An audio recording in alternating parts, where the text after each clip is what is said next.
Hi, in this video we will learn how to use webhooks to send data to update a dashboard like this one. To follow it, I recommend you to go to instadeq.com/blog/guides. There's a guide called Make Dashboards That Update from Webhooks. In there we explain how to use different tools, formats and programming languages to send data, but the basics are almost the same for all. The main thing you need is either a JSON or a CSV data, or a way to encode it into JSON or CSV, and an HTTP client. So you can achieve that using the standard library in most languages, and even command line tools, as we will see.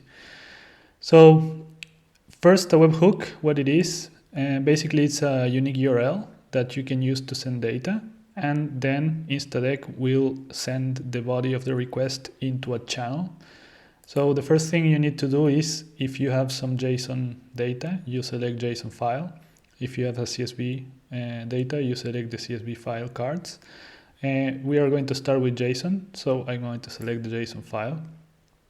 And we need to generate this URL. So I'm going to go to Manage Hooks over here and create the add button over here. What it will do is it will create a unique URL that whenever a request, a post HTTP request is sent, the body will be parsed as JSON and sent to this channel, which is the channel of the card. And I can copy the URL to use.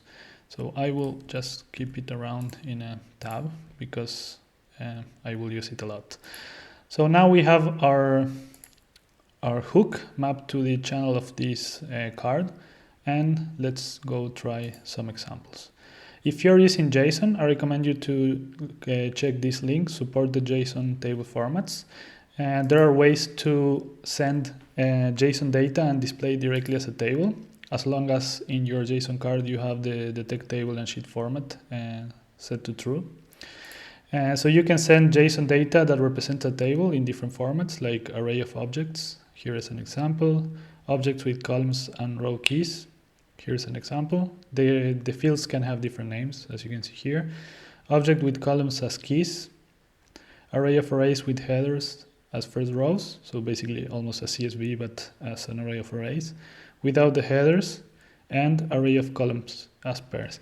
We try to support almost all common formats. If there's one you recognize that it's not here, contact us and we will try to add support for it if it's used widely enough. So we're going to start with two tools that are available in most Unix and Linux systems, which is wget and curl. We are going to start with those. So first, you need wget, which is usually installed in Linux. I'm going to export the hook URL variable in my shell, so I have it available and I can paste the commands as they are. I also have a sales.json file that is using the array of arrays as a CSV. So I'm going to copy this, and I'm going to go over here and collapse this. So whenever I run the command, it should appear over here. So as you can see, it's available over here. We are going to try again with curl. So I'm going to clean the output so that you can see that it's working. So curl is almost the same. It only changes the flags, the parameters. So again, it works. You can also use it if you are generating the data dynamically and it's not on a file. You can use it from a script. So let's see. We can use Python, in this case Python 3. Here is a short snippet to use the urllib from the standard library, so you don't need to have an external library. Here is a short snippet that sends data. And now I need to import JSON, and I'm going to copy from here URL equals and the rest I'm going to copy this and let's go back, clean. In this case the body is smaller because I have it inline in there, but still works. With Pandas it's almost the same. You just have to change the way you serialize the data frame into JSON, but it's the same. If you have something like Deno, which is JavaScript command line or server side, you can use the fetch request. So I'm going to copy from here.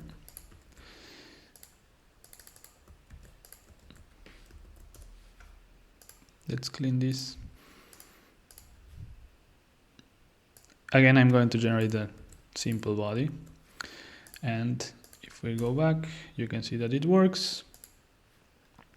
If you have a shell like nushell, you don't even need curl or wget. There's a fetch command that you can use. So I can, let me see, I can even use this line. They share the syntax with JavaScript. And not that one. Oops, I copied the wrong thing.